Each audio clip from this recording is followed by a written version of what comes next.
Okay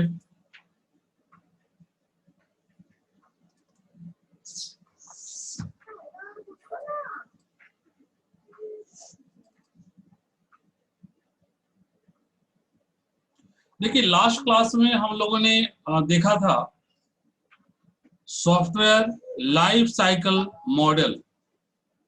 okay, तो ये जो सॉफ्टवेयर लाइफ साइकिल मॉडल जो था, ठीक है, इसके अंदर हमें जो पहला यूनिट देखना था SDLC, ठीक है, जिसको हम लोग बोलते हैं software development life cycle model.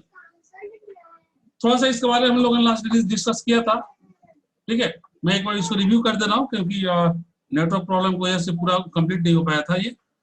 पहले इसको मैं रिव्यू करता हूँ फिर आगे बढ़ता हूँ, ठीक है। आप देखिए, हमने बताया था कि सॉफ्टवेयर डेवलपमेंट लाइफ साइकिल है क्या। तो सॉफ्टवेयर डेवलपमेंट लाइफ साइकिल एक ऐसा मॉडल है, ठीक है, जिसके थ्रू हम लोग किसी भी सॉफ्टवेयर को इजीली डेवलप कर सकते हैं, ठीक है, और करते हैं। इसमें मैंने बताया था कि इसमें टोटल 6 फेज को क्रॉस करना पड़ता है हमें कोई भी सॉफ्टवेयर डेवलपमेंट के लिए। ये जो software development life cycle model है, ठीक है, इसके अंदर हमारे बहुत मॉडल, ध्यान दीजिएगा यहाँ पे, सॉफ्टवेयर डेवलपमेंट लाइफ साइकिल जो है, yes, software development life cycle में मैंने ये बताया था आपको कि ये टोटल इसमें 6 फेज होते हैं, ठीक है। लेकिन अब यहाँ पर जो हमने एक टर्म जो हम यूज करेंगे उसको जस्ट डिस्कस करने के बाद, आप जो हेडिंग में देख रहे हैं software development life cycle model, ध्यान दीजिएगा मॉडल। तो मॉडल बहुत सारे हो सकते हैं, लेकिन सभी का जो वर्किंग प्रोसीड्यूर होगा वही 6 पेज होगा जो आप लोगों को मैं पहले बताया हूं, ठीक है। वो कौन सा 6 पेज है जो आप यहाँ पर देख रहे हैं, लिखा हुआ भी है, फिजिबिलिटी स्टडी,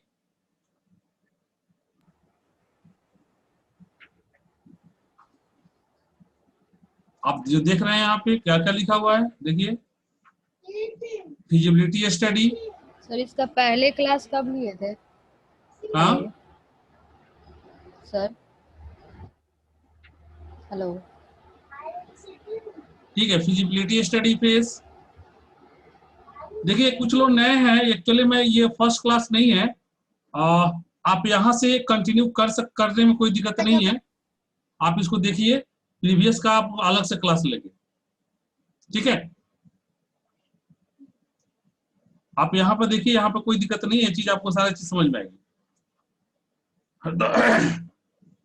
देखिए, ये 6 फेज मैंने बताया था। पहला फेज में क्या था हमारा, फिजिबिलिटी स्टडी। दूसरा फेज क्या था, रिक्वायरमेंट एनालिसिस एंड स्पेसिफिकेशन। तीसरा फेज क्या था, डिजाइनिंग।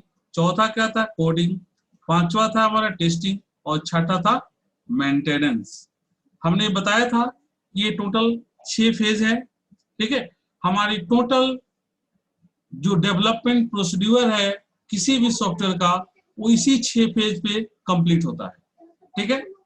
तो और ये 6 फेज जो है, 6 फेज में वर्क तो होता है, बट अब यहाँ पे एक कंडीशन क्या है कि ये 6 फेज के वर्क करने के लिए अलग अलग तरह के मॉडल्स बनाए हुए हैं, ठीक है। जैसे कि सिंपल आप ऐसे समझ लीजिए इसको कि आपको अगर अपने घर से सपोज कीजिए कहीं जाना है, तो जाने के लिए आपके पास बहुत तरह के आपके पास ऑप्शंस हैं, ठीक है। आप ऑटो से जा सकते हैं, आप बाइक से जा सकते हैं, आप कार से जा सकते हैं, लेकिन सब में एक चीज कॉमन है, ठीक है, कि वो सब अर्थ पे, ठीक है, ही चलेगा, और जो रूट बना हुआ उसी रूट के सहारे ही जाएगा। ये चीज कॉमन है वहां पे, ठीक है। ऐसा नहीं होगा कि आप हमको घर से निकल करके और पड़ोसी घर जाना है तो हम फ्लाइट से चले जाए, ये पॉसिबल नहीं है, ठीक है। तो अब यहाँ पे यही चीज कहा जा रहा है, स्टेज जो है यहाँ पे वो 6 स्टेज जो दिया डिफाइंड है उसी में होगा, बट अब यहाँ अलग अलग मॉडल बनाया गया, ठीक है। यहाँ सॉफ्टवेयर लाइफ साइकिल में क्या किया गया कि अलग अलग एक मॉडल बनाया गया, ठीक है, सॉफ्टवेयर लाइफ साइकिल मॉडल का जो फॉर्म है उसके लिए, जिसमें से मैंने आप लोगों को एक नाम लास्ट डे बताया था, अभी यहाँ मैं दिखा रहा हूँ, देखिए वो नाम था हमारा, देखिए वाटरफॉल मॉडल, ये नाम दिख रहा है आपको, वाटरफॉल मॉडल। ठीक है, तो मैं यहाँ पे आऊंगा, लेकिन उसके पहले मैं जहां था पहले एक बार वहां पे वापस। ठीक है, तो देखिए, तो यहाँ पे अब ये कहा जा रहा है कि डिफरेंट जो मॉडल बना, डिफरेंट जो एक मॉडल बना दिया गया, जिसमें ये कहा गया कि आप इस मॉडल के सहारे डेवलप करेंगे, तो दूसरा कहा गया कि नहीं आप कंपेटेबली मॉडल के सहारे सॉल्व करेंगे। तो इस तरह से डिफरेंट डिफरेंट मॉडल, ठीक है, इसको डिवाइड किया गया और सभी का अलग अलग फॉर्म दिया गया कि आप उसमें ये सारे स्टेप्स को फॉलो करते हुए सॉफ्टवेयर को डेवलप करेंगे। ठीक है, जस्ट लाइक कि मैंने फिर से एक बार रिपीट कर दूं, सबका काम करने का, सबका वर्क करने का एक अलग अलग फॉर्म, जैसे कि आप देखिएगा कि वहीं प्राइवेट ऑर्गेनाइजेशन में आप देखते हैं कि और कोई वर्क होता है, ठीक है, तो पता चला कि उसके ऑफिस से कोई टाइमिंग नहीं होता है, कहने के लिए टाइम 9 to 5 है, लेकिन वो मॉर्निंग में से लेकर रात भर लोग वर्क में लगे रहते हैं। जबकि गवर्नमेंट ऑर्गेनाइजेशन में देखिए अगर लोग बहुत रिलैक्स रहते हैं, ठीक है, गए सुबह तक ऑफिस टाइम में गए, काम किए, फिर शाम में, तो इस तरह का ये जो फॉर्म है, ठीक है। आवाज किनके पास आ रही है? सभी लोग अपने आप को म्यूट कर लें। क्वेश्चन पूछना होगा तो अनम्यूट करेंगे, बाकी सभी लोग अपने आप को म्यूट कर लें।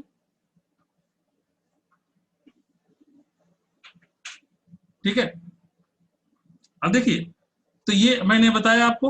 अब यहाँ पर देखिए, यहाँ से देखिए, a software life cycle is a series of identifiable stage. मैंने क्या बताया? सॉफ्टवेयर लाइफ साइकिल क्या है? एक आइडेंटिफिएबल स्टेज का एक सीरीज है, वही 6 स्टेज जिसके बारे में मैंने बात किया। तो आइडेंटिफिएबल यानी पहले से आइडेंटिफाइड है 6 स्टेज। ठीक है, identifiable stage that a software product undergoes during its life time. ठीक है, मतलब जिसके हेल्प से ही हमारा ये जो सॉफ्टवेयर जो प्रोडक्ट है वो बन पाता है और लाइफ टाइम वो रन कर पाता है, लाइफ टाइम एग्जीक्यूट कर पाता है। ठीक है, अब आगे जो कह रहा है,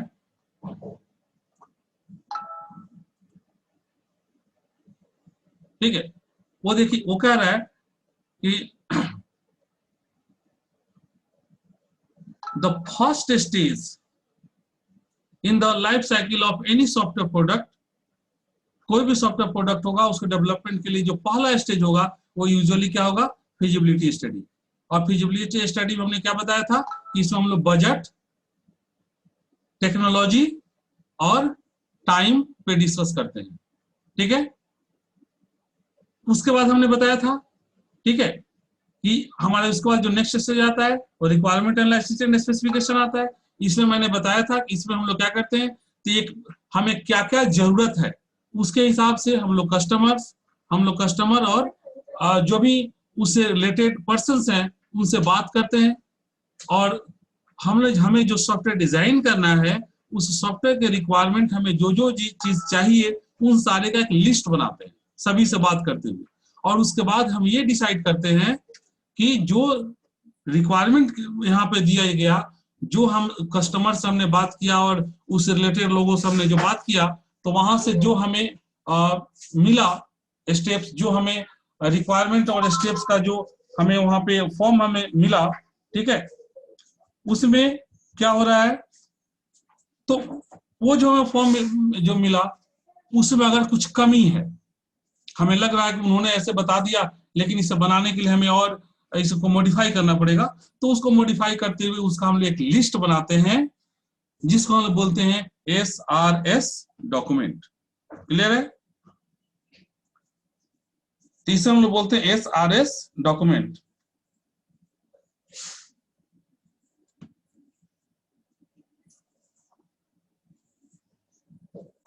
देखिए, उसके बाद हम बताए थे डिजाइनिंग फेज में हम लोग जाते हैं। सर, हाँ, यस, बोलिए। ये तो सिस्टम एनालिसिस में भी पढ़ना था ना? बिल्कुल, सिस्टम एनालिसिस में थोड़ा सा अलग हट के पढ़ना था, थोड़ा सा यही चीज था, पर हेलो। सिस्टम में और इसमें काफी डिफरेंस हो जाता है। सिस्टम एनालिसिस में आप जो पढ़े थे, आप उस स्टेज को और यहाँ पे जब जैसे आप आगे पढ़ेंगे तो आपको डिफरेंस नजर आएगा। जैसे आपने वहां पे ये नहीं पढ़ा होगा, मॉडल्स नहीं पढ़ा होगा, और आप वहाँ स्टेज जो पढ़ेंगे वहां पे आपको 7-8 स्टेज आपको मिले होंगे, ठीक है। लेकिन यहाँ पे सारे को 6 स्टेज में दिया हुआ है, पहला चीज। दूसरा चीज, अब यहाँ पे डिफरेंट मोड, सिर्फ यही एक ऐसा पोर्शन है जो आपको, जो आप साइड में जो पढ़े हैं वहां से मैच करता है बहुत सारा चीज इस पोर्शन का, ठीक है। लेकिन इसका आगे का मैच नहीं करेगा, ठीक है। प्रीवियस मैच नहीं किया था, आगे भी मैच नहीं करेगा। यस ज्योति बोलिए।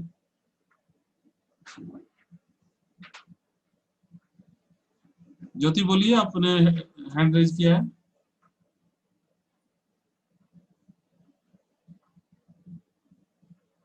ओके, नहीं बोले, लगता है गलती से हो गया, कोई बात नहीं। देखिए, तो हमने बताया था कि हमारा जो रिक्वायरमेंट एनालिसिस एंड स्पेसिफिकेशन के बाद, जिसमें कि हम लोगों ने क्या किया था, एसआरएस डॉक्यूमेंट रेडी किया था, और इसी डॉक्यूमेंट के आधार पे हम लोग डिजाइनिंग फेज में क्या करते हैं, स्ट्रक्चर को डिजाइन करते हैं, उसका स्ट्रक्चर, उसका फॉर्म रेडी करते हैं, ठीक है।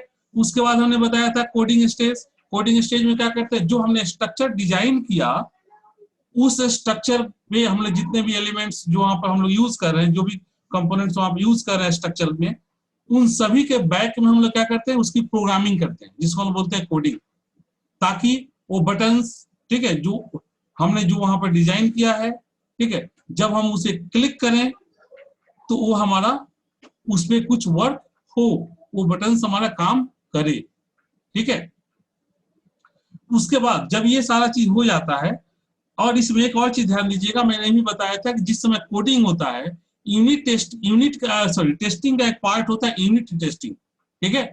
और वो यूनिट टेस्टिंग जो सॉफ्टवेयर डेवलप कर रहा है, यानी जो प्रोग्रामिंग कर रहा है, प्रोग्रामर के द्वारा ही जिस समय कोडिंग किया जा रहा है उसी वक्त उसे लिखा जाता है, ठीक है। उसके बाद हम लोगों ने यहाँ पे देखा था टेस्टिंग का।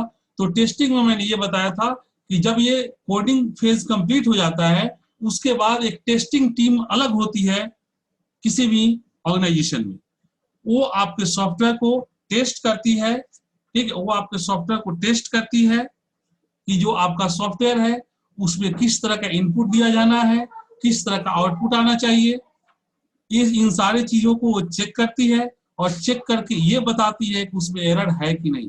अब टेस्टिंग में भी मैंने बताया था कि डिफरेंट स्टेज होता है। जैसे एक यूनिट टेस्टिंग जो कोडिंग के समय में ही हो जाता है, उसके बाद होता है इंटीग्रेशन टेस्टिंग, ठीक है, जिससे मैंने बताया था कि 2 और 2 से ज्यादा पार्ट को, ठीक है, यानी कि फंक्शंस को एक साथ मिला करके तब टेस्टिंग की जाती है, इंटीग्रेट करके टेस्ट की जाती है। फिर हमने बताया था एक होता है सिस्टम टेस्टिंग, उसमें जितने भी छोटे छोटे फंक्शंस किसी भी सॉफ्टवेयर को डेवलप करने के लिए बनाए गए हैं, उन सभी को एक साथ कंबाइन कर करके तब टेस्ट किया जाता है, ठीक है, क्योंकि उन्हें फाइनली कंबाइन स्टेज में ही काम करना होता है, जिसको हम लोग बोलते हैं सिस्टम टेस्टिंग। क्लियर है।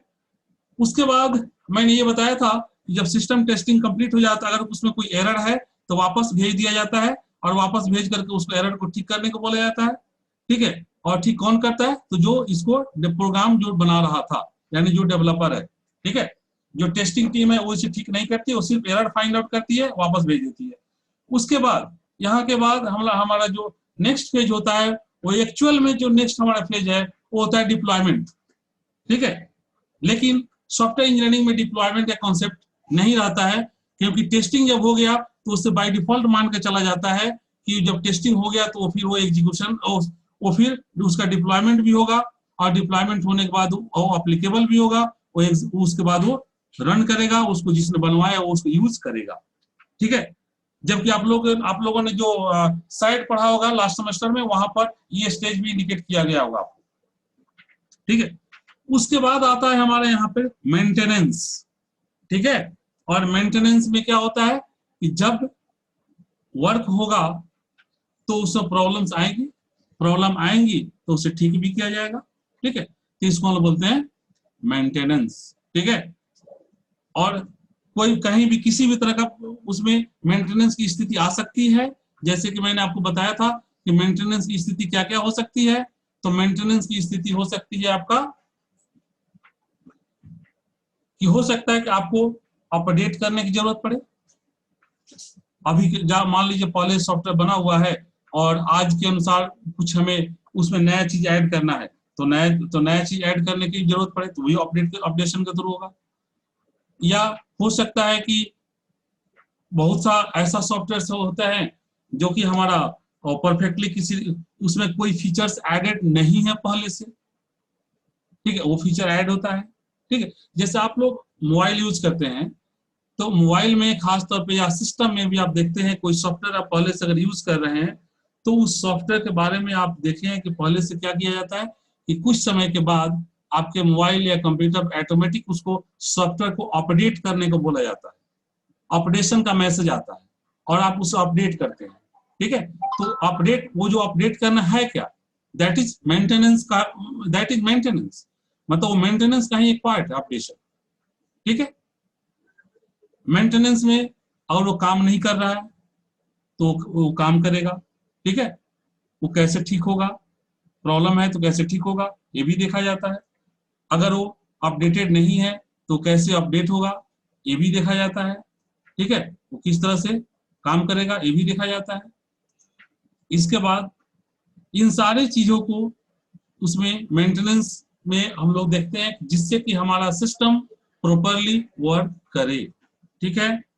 उसके बाद कहता है each of this stage is called life cycle phase, मैंने शुरू में बताया था। और इस सभी हम लोग स्टेज जो क्या बोलते हैं, लाइफ साइकिल फेज बोलते हैं, जिसको मैंने शुरू में बताया था कि फेजेज ऑफ एसडीएलसी, ठीक है।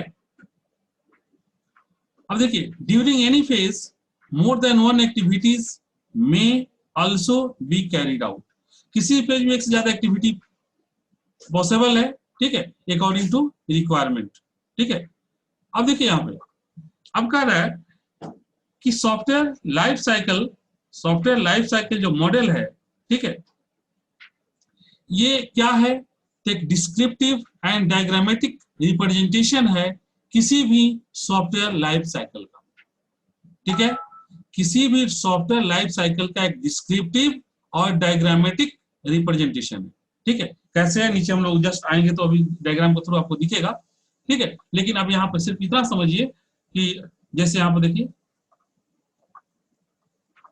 जैसे ये आपको दिख रहा है ना, तो देख रहे हैं ये डायग्रामेटिकल रिप्रेजेंटेशन हो रहा है ना, ये एक स्टेज के बाद दूसरा स्टेज, तीसरा स्टेज, चौथा स्टेज, पांचवा स्टेज, छठा स्टेज, तो ये एक डायग्रामेटिकल रिप्रेजेंटेशन हो रहा है सभी फेज का। तो यहाँ पे जब वर्क होगा तो उन सारे प्रोसीड्यूर को भी जब यहाँ लिखा जाता है, ठीक है, उन सारे प्रोसीड्यूर को यहाँ जब शो किया जाता है, ठीक है, तो उसी को हम लोग यहाँ पर बोलते हैं इसको, अब पूरे डिस्क्रिप्शन के साथ चूंकि दिया जाता है, ठीक है, इसीलिए इसको बोला जाता है कि software life cycle model is a descriptive and diagrammatic representation. आप लोगों ने डीएफडी पढ़ा होगा, डीएफडी के बारे में थोड़ा सा आप लोग फिर पढ़े होंगे, डीबीएमएस में आप लोगों ने पढ़ा था, कौन सा डायग्राम आप लोगों ने पढ़ा था डीबीएमएस में?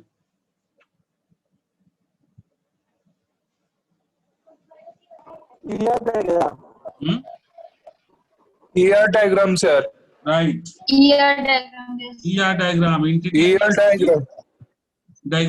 डायग्राम आप लोगों ने कैसे देखा था, कैसे बनाते थे, अकॉर्डिंग टू स्टेप्स, कैसे वर्क हो रहा है उसी को ध्यान में रखते हुए ना, तो उसी तरह से फिर आपने फ्लो चार्ट भी पढ़ा है, ठीक है, फ्लो चार्ट भी जानते हैं। उसी तरह से एक और अब यहाँ पे आएगा, पता नहीं आप उसको पहले से था पढ़े थे कि नहीं पढ़े थे, मुझे याद नहीं है, डेटा फ्लो डायग्राम, डीएफडी, ठीक है। तो डीएफडी वो सब हम लोग इसमें यूज करेंगे, तो वही सब क्या होता है, डायग्रामेटिकल रिप्रेजेंटेशन होता है, ठीक है, ईआर डायग्राम, डीएफडी, ठीक है, फ्लो चार्ट, ये सब डायग्रामेटिकल रिप्रेजेंटेशन, वो सारा चीज यहाँ पे यूज होता है कोई भी सॉफ्टवेयर डेवलपमेंट के लिए। और डिस्क्रिप्टिव इसलिए क्योंकि उसके बारे में हर चीज तो वहां पर मेंशन करते हैं, हर चीज लिखते हैं, ठीक है, एक एक पॉइंट्स को वहां डिस्क्राइब किया हुआ रहता है, इसलिए यहाँ वो कहा जाता है ये कि सॉफ्टवेयर लाइफ साइकिल क्या होता है, तो एक डिस्क्रिप्टिव और डायग्रामेटिक रिप्रेजेंटेशन होता है किसी भी सॉफ्टवेयर लाइफ साइकिल का। ठीक है, देखिए अब कह रहा है कि it represent all the activities required to make a software.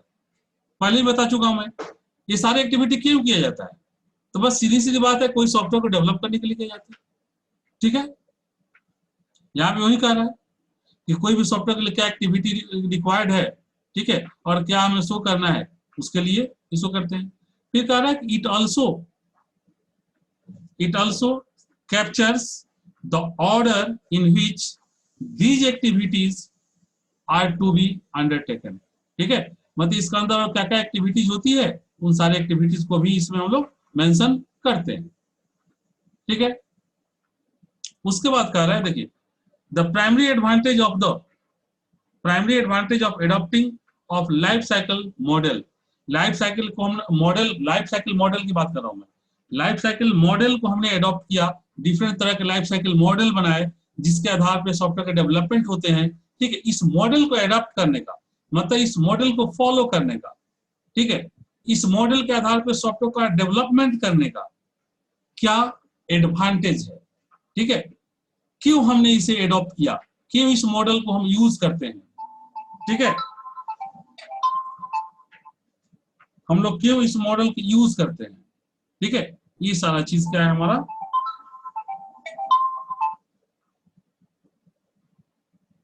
ठीक है, इसका रीजन क्या है। ठीक है, इसका एडवांटेज क्या है, तो ये देखिए, ये आपको क्लियर लिखा हुआ है, it increases the development of software in a systematic and discipline manner. ठीक है, ये बहुत इंपॉर्टेंट लाइन है, याद रखिएगा, इसको हमेशा पूछा जाता है। ठीक है, यहाँ पे क्या हो रहा है, यहाँ पे आपको कहा जा रहा है कि कोई भी सॉफ्टवेयर है, ठीक है, उसका डेवलपमेंट मतलब कि हम लोग अगर इस स्टेप्स, इस मॉडल को अगर फॉलो करें तो हमारे जो सॉफ्टवेयर का जो डेवलपमेंट होगा सॉफ्टवेयर का, वो एक सिस्टमेटिक मैनर में होगा। ठीक है, मतलब जो डेवलपमेंट होगा वो वन बाय वन कैसे बजाते हर चीज को ध्यान में रखते हुए एक प्रोसेस के तहत स्टेप बाय स्टेप वर्क में परफॉर्म होगा। ठीक है, और जिसकी वजह से वो एक बेटर सॉफ्टवेयर बन पाएगा। ठीक है, क्योंकि सारे स्टेप्स को जो प्रॉपरली हम लोग किसी काम के लिए मैनेज करते हैं, जब करते हैं तो एक परफेक्ट रिजल्ट उसका आता है। ठीक है, तो उसी तरह से जब कोई भी सॉफ्टवेयर डेवलप करेंगे और उसमें हर चीज को प्रॉपरली मेंशन करते हुए, हर चीज को उसमें वर्कआउट करते हुए प्रॉपरली जब आगे बढ़ेंगे तो वो एक ज्यादा बेहतर सॉफ्टवेयर बन पाएगा। उसमें कुछ गलत होने की, कुछ मिसिंग होने की संभावना बहुत ही कम होगी। ठीक है, और वो वर्क भी करेगा, एक सिस्टमेटिक वे में काम करेगा। ठीक है, यहाँ पे हम लोग जब बात करते हैं सॉफ्टवेयर डेवलपमेंट का, ठीक है, तो ये जो डिफरेंट मॉडल है, आप मैंने पहले ही बताया, डिफरेंट मॉडल में डिफरेंट मॉडल के अनुसार इस 6 फेज का जो वर्क है वो सब डिवाइडेड किया हुआ है, और उसके अनुसार स्टेप बाय स्टेप 6 फेज का वर्क होता है। पहला, फिर पहला का जो आउटपुट होता है वो दूसरा का इनपुट बन जाता है, फिर दूसरा स्टेप कंप्लीट होता है तो उसका जो आउटपुट होता है वो तीसरा का इनपुट बन जाता है, फिर जब तीसरा स्टेप कंप्लीट होगा तो उसका जो आउटपुट आएगा वो चौथा का फिर इनपुट बन जाएगा। ठीक है, हमने ये बताया, उसी आधार पे सारा वर्क कंप्लीट होता है और फाइनल तक जाने के बाद फिर ये पब्लिक यूज के लिए रहता है, पब्लिक उसको यूज करती है। ठीक है, अब देखिए यहाँ पे कहा जा रहा है कि in the life cycle model normally define the entry and exit criteria for every phase. मैंने अभी आपको ये चीज डिस्कस किया, मैंने अभी आपको बताया कि इसमें क्या होता है कि लाइफ साइकिल मॉडल में नॉर्मली क्या किया जाता है, क्या डिफाइन किया जाता है, तो जितने भी फेजेज हैं सभी फेज का एंट्री और एग्जिट क्राइटेरिया डिसाइड किया जाता है। मतलब यहाँ पे ये डिसाइड किया जाता है कि आप पहला फेज से दूसरा फेज पर कब जाएंगे। ठीक है, और दूसरा फेज के बाद आप तीसरा फेज पर कब जाएंगे, या दूसरे फेज से ही आप एग्जिट हो जाएंगे, मतलब आगे काम नहीं करेंगे, या पहले फेज से आप एग्जिट हो जाएंगे, आगे काम नहीं करेंगे। ठीक है, जैसे मैंने बताया था आप लोगों को कि पहला फेज जो हमारा है फिजिबिलिटी स्टडी, उस फिजिबिलिटी स्टडी में हमने आप लोगों को क्या बताया था हमने हमने आप लोगों को बताया था फिजिबिलिटी, हमने आप लोगों को बताया था फिजिबिलिटी स्टेज में क्या होता है।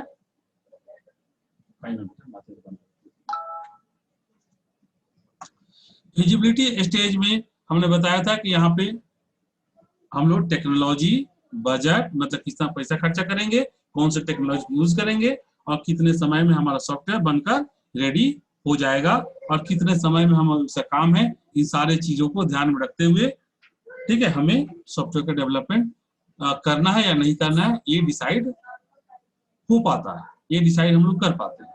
ठीक है, तो पहला स्टेप उसी तरह सारे स्टेज का डिफाइन है। ठीक है, अब हम लोग जब नीचे मॉडल्स में जाएंगे तो हम लोग अभी तक हम ये जानते हैं कि पहला स्टेज में डिफाइन हो गया, काम करना है, तो हम लोग लास्ट तक काम करेंगे। ठीक है, लेकिन हम जब मॉडल में जाएंगे अभी, तो हमें वहां पता चलेगा कि हम लोग जरूरत के अनुसार बीच में भी कैसे रिटर्न बैक आ सकते हैं। ठीक है, तब देखिए यहाँ पे हमने यहाँ बताया कि in this life cycle model normally define the entry and exit criteria for every phase. Clear है। अब हमारे पास डिफरेंट लाइफ साइकिल मॉडल है। ठीक है, बहुत there are different types of life cycle model. अब इन लाइफ साइकिल मॉडल में हम लोग एक एक करके सभी लाइफ साइकिल मॉडल को शुरू करेंगे। अब जैसे देखिए हमारा पहला जो लाइफ साइकिल मॉडल है, ये बहुत ही VVI भी है, इंपॉर्टेंट क्वेश्चन भी है, वो है हमारा वाटरफॉल मॉडल। ये हमेशा एग्जाम में आता है। ठीक है, वाटरफॉल मॉडल एकदम VVI है, आपके एग्जाम में भी आता है, और इवन कॉम्पिटेटिव एग्जाम। एक चीज हमेशा आप ध्यान दीजिएगा, मैं जहां भी बोल रहा हूँ कॉम्पिटेटिव एग्जाम, तो अगर उसको पॉइंट आउट करेंगे तो जरूर कॉम्पिटेटिव एग्जाम उसको मान के चलेंगे। ठीक है, क्योंकि यहां से कॉम्पिटेटिव एग्जाम में डायरेक्ट क्वेश्चन आते हैं सब। ठीक है, और हम लोग का मकसद भी है क्या, जॉब करना मेन मकसद भी है, डिप्लोमा करने का मेन मकसद भी है जॉब करना। तो जॉब करना जब मकसद है, तो हमें जॉब के लिए क्या क्या रिक्वायरमेंट है उसको भी तो लेके चलना पड़ेगा, क्या क्या पढ़ना पड़ेगा, क्या क्या तैयारियां करनी पड़ेगी, इन सारी चीज को देखना पड़ेगा। तो सॉफ्टवेयर इंजीनियरिंग में हम लोग जो भी पढ़ते जा रहे हैं, उसमें जो भी हमारा इंपॉर्टेंट टर्म आ रहा है, जो competitive examination point of view से भी जरूरी है, और जो हमारे एकेडमिक पॉइंट ऑफ व्यू से भी जरूरी है, उन सारे चीज को हम लोग देखेंगे। ठीक है, तो देखिए वाटरफॉल मॉडल जो है, वाटरफॉल मॉडल का मतलब क्या होता है। वाटरफॉल का मतलब क्या होता है, आप सभी ने देखा है झरना। वाटरफॉल का मतलब क्या होता है, वाटरफॉल का मतलब होता है झरना। ठीक है, तो झरना से जो पानी गिरता है वो किस तरह से गिरता है। ठीक है, वो क्या करता है, पहले सबसे हाइट से आता है, उससे नीचे किसी हाइट पे वो पानी टकराता है, फिर वहां से फिर उसके नीचे किसी पहाड़ से या किसी पत्थर से टकराता है, फिर वहां से फिर नीचे आता है। तो इस तरह करके स्टेप बाय स्टेप में आपका झरना का पानी जो है वो नीचे आता है। देखिए बिल्कुल इसी तरह से, देखे ना, देखे ना, बिल्कुल इसी तरह से ये यहाँ से चलना शुरू किया, यहाँ से चलना शुरू किया, यहाँ के बाद फिर दूसरे स्टेप पे आता है, फिर वहां से गिरता है, तीसरा स्टेप, फिर चौथा स्टेप, पांचवा स्टेप, छठा स्टेप, ठीक है, सातवां स्टेप, आठवां स्टेप। झरना की बात कर रहे हैं हम, इसकी बात नहीं कर रहे हैं। ये तो 6 स्टेप में कंप्लीट हो जाता है। और झरना हो सकता है कि 10वें स्टेप में नीचे पहुंच रहा हो सकता है 2 स्टेप में नीचे पहुंच रहा हो। ठीक है, तो लेकिन कॉन्सेप्ट तो यही हो गया ना कि वो आएगा, एक बार रुके, किसी दूसरे जगह गिरेगा, फिर वहां से नीचे आता है। ठीक है, तभी उसमें हम लोग झरना को लाइक करते हैं, क्योंकि इसकी वजह से बहुत सारा वहां पे हमारा जो टर्म है वो हमें समझने में आसानी होती है। ठीक है, तो देखिए अब हम लोग देखेंगे, तो हम लोग वाटरफॉल मॉडल किसे कहते हैं। तो वाटरफॉल मॉडल हम लोग उस मॉडल को कहते हैं जिस मॉडल में, 5 मिनट बाद हम लोग वाटरफॉल मॉडल उस मॉडल को बोलते हैं जिस मॉडल में हमारा क्या होगा, झरना जिस तरह से पानी गिरता है उस तरह से यहाँ पे हमारा जो प्रोसेसिंग होता, मतलब एक के बाद दूसरा के बाद तीसरा के बाद चौथा। ठीक है, बीच में कोई दूसरा चेंज नहीं हो सकता है, कोई किसी तरह कोई चेंजिंग नहीं हो सकती है, कोई आगे पीछे नहीं हो सकता है। ठीक है, उस वैसे मॉडल को हम लोग बोलते हैं वाटरफॉल मॉडल। तो वाटरफॉल मॉडल 2 तरह का होता है मेनली, एक को बोलते हैं हम लोग क्लासिकल वाटरफॉल मॉडल, और दूसरे को बोलते हैं हम इटरेटिव वाटरफॉल मॉडल। अब देखिए दोनों में डिफरेंस क्या है, एक लाइन में पहले आप डिफरेंस समझिए। क्लासिकल वाटरफॉल मॉडल जो है वो एक थियोरेटिकल मॉडल है। मतलब क्लासिकल वाटरफॉल मॉडल से आपको ये पता चलता है कि आप किसी चीज को किस तरह से बनाएंगे, लेकिन उसके आधार पर बनाना शुरू करेंगे तो बनेगा नहीं, उससे बहुत सारी प्रॉब्लम आएगी। ठीक है, जस्ट लाइक उसी तरह से कि जिस तरह से आप कभी क्वेश्चन पूछते हैं किसी टीचर से और वो टीचर आपको ये बोल देते हैं कि अच्छा इसको इस तरह से बना लो, ऐसे कर लेना, फिर ऐसे कर लेना, फिर ऐसे कर लेना। वो आपको जैसे कोई क्वेश्चन पूछते हैं, आप ये आपके साथ जरूर हुआ होगा, ठीक है, इसलिए मैं जो बोल रहा हूँ उसको ध्यान देकर सुनिए। तो आपको बता देते हैं कि पहले ये कर लेना, फिर ये कर लेना, अकॉर्डिंग टू क्वेश्चन आपको 2-3 बातें बोल देते हैं, फिर ऐसे करोगे आंसर आ जाएगा, ठीक है, या ऐसे बनेगा। तो ये जो कॉन्सेप्ट हुआ, ठीक है, इसी को हम लोग बोलते हैं थ्योरेटिकल कॉन्सेप्ट। यानी कि उसके आधार पर आप सुन तो लिए, समझ भी गए, लेकिन जब आप उसे बनाने बैठेंगे तो कितना आप बना पाएंगे ये कहना मुश्किल है। ठीक है, हो सकता है आप थोड़ा सा बनाए, उसके बाद आपको आगे का स्टेप समझ में नहीं आए, आगे का स्टेप आपको पता नहीं चले। ठीक है, आपके सामने सारे स्टेप्स हैं, लेकिन आप उसको आइडेंटिफाई नहीं कर पाए, आप उसको कैलकुलेट नहीं कर पाए, आप सॉल्व नहीं कर पाए, ठीक है, आप बना नहीं पाए। ठीक है, इसीलिए उसको बोला जाता है थ्योरेटिकल मॉडल। और आपको जो स्टेप बाय स्टेप कैलकुलेट करके जो दिखा दिया जाता है उसको बोलते हैं हम लोग प्रैक्टिकल मॉडल। ठीक है, तो यहाँ पे क्लासिकल वाटरफॉल मॉडल का मतलब होता है थ्योरेटिकल मॉडल और इटरेटिव वाटरफॉल मॉडल का मतलब होता है प्रैक्टिकल मॉडल। मतलब कि हमें क्लासिकल वाटरफॉल मॉडल में हमें सिर्फ थ्योरेटिकली कॉन्सेप्ट बताया जाता है कि कैसे कैसे बनेगा। ठीक है, और इटरेटिव वाटरफॉल मॉडल में उसको बना करके दिखाया जाता है, सभी फेजेस से हम लोग क्रॉस होकर तब हम लोग कंप्लीट करते हैं अपने सॉफ्टवेयर। ठीक है, सभी फेजेस से हम लोग क्रॉस करते हैं, सभी फेजेस पे हम लोग आगे बढ़ते हैं। तो अब हमारा जो पहला जो यहाँ दिख रहा है हमारा क्लासिकल वाटरफॉल मॉडल। देखिए, क्लासिकल वाटरफॉल मॉडल में हमने अभी आपको बता ही दिया इसमें क्या होता है। तो क्लासिकल वाटरफॉल मॉडल में जो मैंने बताया, देखिए वही चीज लिखा हुआ है, a classical waterfall model is an idea to assume that no development error will be committed by the engineers during any of life cycle phase always। मतलब किसी भी लाइफ साइकिल फेज में कोई भी एरर नहीं आएगा। एरर कहां से आएगा? एरर तब आएगा जब आप बनाएंगे तब ना। ये तो थ्योरेटिकल मॉडल है, तो केवल इसे बताना है कि ऐसे ऐसे बनाना है, तो उसमें तो एरर आएगा ही नहीं। एरर तो तब आएगा जब हम उसे बनाएंगे। आ रही बात समझ में? इसीलिए कहा गया कि classical waterfall model is an idea to assume that no development error will be committed by the engineers during any of the life cycle phase always, हमेशा। We can say that it is not a practical model because it is not used for any actual software development project। मैंने शुरू में ही आपको बताया, किसी भी actual में कोई सॉफ्टवेयर डेवलप करना है वहां पर क्लासिकल वाटरफॉल मॉडल का यूज नहीं किया जाता है। ठीक है, thus we can say that this model to be a theoretical way of developing software। Software को डेवलप करने का क्या है? एक थियोरेटिकल मॉडल है, एक थियोरेटिकल कॉन्सेप्ट है। ठीक है, ठीक है, आप इसमें देख रहे हैं फिजिबिलिटी। अभी डिस्कनेक्ट होगा, आप लोग फिर से ज्वाइन कर लीजिएगा इसी पे, ताकि इसको मैं क्लासिकल एटलीस्ट कंप्लीट हो जाए मेरा। नहीं चलिए, क्लासिकल कंप्लीट ही है, 1 मिनट में देख लीजिए।